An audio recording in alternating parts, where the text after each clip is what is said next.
Welcome, everybody. Welcome to another exciting edition of Eddie's Top 5. That's right. This is the show where we count down top 5, usually of albums or bands or things of that nature. But today, we're going to do something different for all of you. That's right. And I'm your main man, Eddie Monster, here to take you on this wonderful, wonderful journey of ours, right? Because an amazing series just came out on Hulu. In fact, I want to talk about it a little bit before we get into the specifics of the top 5. Because the people that created Into the Void, Life, Death, and Heavy Metal are the same people that created Dark Side of the Ring, which, if you are like myself and many, many others, it kind of goes hand in hand. Horror movies, music, wrestling.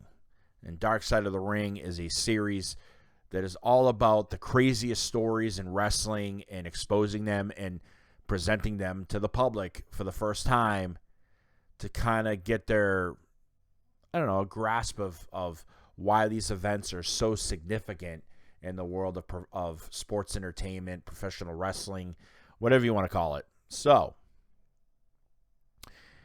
I believe they did a Dark Side of the 90s. I'm not sure. I believe that's one of the things.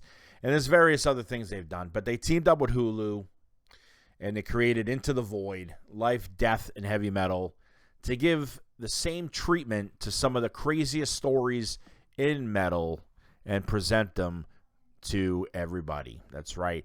And the cool thing about this is, unlike Dark Side of the Ring, which you have to wait to see the next episode and things of that nature, this, they gave you every single episode all at once. There were 8 episodes. Some of the episodes, Randy Rhoads, Enemy, I can't remember the guy's name. I'll explain that one in a minute. Like I said, there was the Iranian Metal Crusade, Wendy O. Williams, Ann Boylan of Hellion, Dimebag Darrell, Judas Priest on Trial, so on and so forth. So a lot of great episodes for first season. Bravo. First of all, I want to congratulate all of them. They did a pretty good job with it. I must admit, I'm going to give the series overall a B+. And I'll explain, because a lot of the stories they presented, if you're like me and you're a hardcore, metal fan and a metal nerd like myself, then you already know a lot of the stories that they presented. The only ones in this series that I didn't know about was that Enemy one, NME, Enemy. There was Ann Boylan. I didn't know a lot about her. And then Wendy O. Williams, I didn't know a lot about. But everything else, I sort of knew. The Iranian Metal Crusade, I knew about half of what that was all about. But most of the other episodes, I already knew. And there's certain ones that I chose for this because they got to elaborate more on certain events. So that's why certain ones on this list I chose.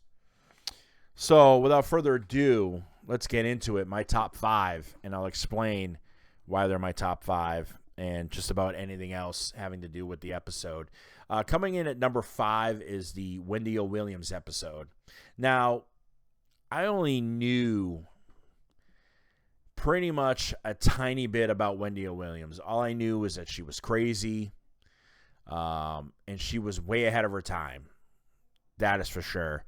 She was a punk rocker who got produced by Gene Simmons. She got to perform with Lemmy of Motorhead.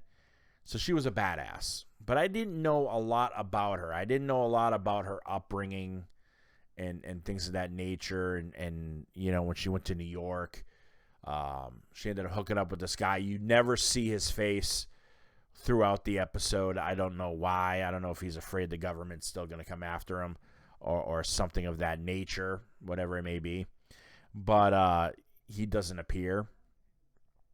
And you get some insight, some real insight into her and how amazing she really was and how way ahead of her time. And the only thing I can say about it, and by the way, spoiler alert for any of you guys out there, there's going to be a lot of spoilers in this episode, so be prepared for that. If you don't want to hear any more, turn it off. right? Turn this episode off. Anyways, so the one thing, and this shouldn't really be a spoiler. Fuck. We have Google. We have the internet. You can look up what I'm about to say and you'll find out for yourself. I hate people that anyways. So the only thing that I think is unfortunate is that Wendy Williams committed suicide. I think that's unfortunate because I think she would have been so huge today. She would have had so much, especially with the political landscape, she would have had so much to say today. And that's why I think it's rather unfortunate that we don't have Wendy O. Williams today. You know what I'm saying? That would have been huge.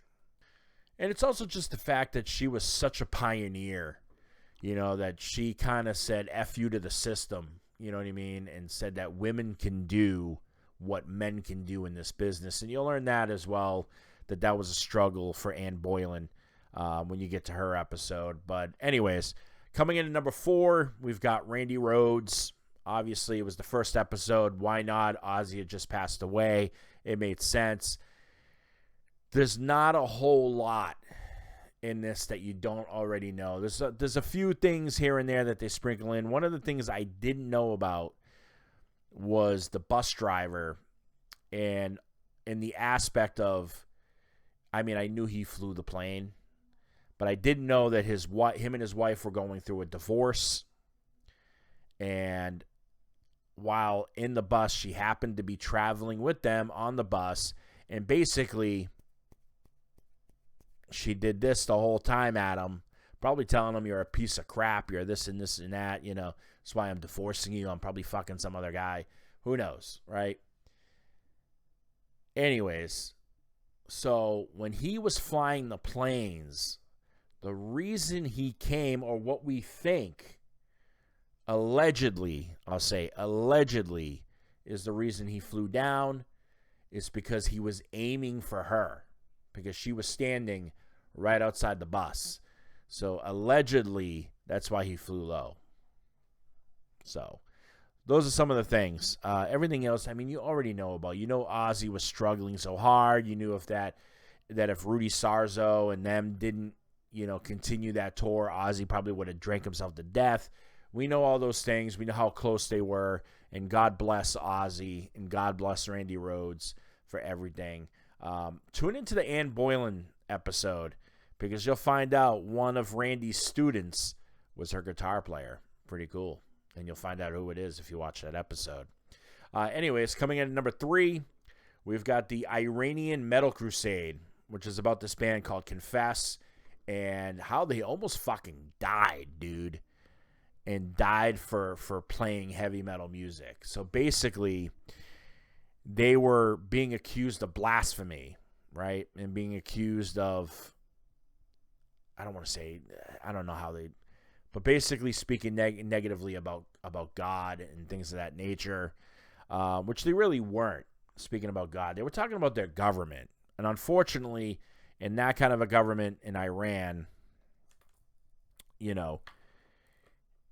the people in charge think that they're gods and things of that nature. So that's what that was all about. But it's a really interesting episode, and you really see how important metal music is to people around the world. For some people, literally, it's life or death. I'm just happy that the guys were able to survive and things of that nature. I got to look up if they still do music. It's been a while. I remember the thing that interested me about this episode to begin with was the fact that I remember reaching out to them way, way, way back in the day. And then finding out that they had been arrested, this and this and that. Truly crazy. Number 2, I've got the Dimebag Darrell episode, and only because it was one of the only episodes that really brought out any raw emotion. Like, I was, at parts of this episode, I was literally in tears because it brought me back to 2004, specifically December, was it December 8th? It was when we found out. I know he died on December 8th, but I remember it was the next morning after his concert is when I found out. So it brought me back to that time and how devastated we all truly were that we had lost one of the most genuine individuals in metal history and probably one of the greatest heavy metal guitar players of all time. See, for me, like, Randy probably would have been further up the list. I don't remember Randy, and Randy died basically 2 or 3 months after I was born. 2 months after I was born, I believe. So I didn't really have as much of a connection to Randy as I did Dimebag. I remember Dimebag coming out and all the albums coming out. So there was much more of a connection with Dimebag for me. And I think that's why his episode is so much higher on this list. And it's a cool episode. You get to see a couple things. Phil really confessing to some things that were really deep and unfortunate. We find out that Dime really did have the intention of bringing Pantera back. I mean, it's said he told somebody on the phone, I don't give a shit if I have to drive all the way to Louisiana. I'm going to get this band back. And then because of that fateful day on December 8th, we will never know what truly might have happened. So, coming in at number 1 to finish off this list is the Judas Priest episode. We only ever got a little bit of a mention of it on Behind the Music. They didn't devote a whole entire episode to it. It was like a spec, like a quick 4 or 5 minute spec on the Behind the Music special. So to see a full episode dedicated to this story was awesome. Absolutely awesome. This is the best episode of the whole entire series right here. Judas Priest on Trial. You get to find out a lot. And I thought both guys had died. And while it is true that both did die, only one of them died that night. It would be a year later when the other one would eventually pass away. I guess there was so his friend had committed suicide, James Vance. His friend committed suicide first, his friend Ray. And then I guess there was some sort of kickback or something of that nature. And instead of killing him, it blew his face off. And you get to see what he looked like. And now I'm so curious and interested to watch the Dreamer Deceiver documentary that is out there. It's on Apple TV, I believe. You can rent it. So I'm thinking about it, because it's just such an interesting story, and I want to know so much more. And there's so many factors that went into, like, why and, like, what led them to do what they did. And it wasn't the music. You know what I mean? We know that. It's the way their life was. And you really get to find out some really critical information in this episode for sure. So do yourself a favor. If you got Hulu, make sure you check out Into the Void, Life, Death, and Heavy Metal. It's a great series. I already have ideas for stories that they should cover for the next episode. I think we'll do a whole episode on that as well. So stay tuned here. I will give you my ideas for the second season of Into the Void. Hopefully you guys check it out. Show some support, man. These are cool, right? This is this generation's Behind the Music right here. So make sure you definitely give it a watch on Hulu. I'm giving the whole overall series a B+. You heard it here. See you guys next time. Stay metal.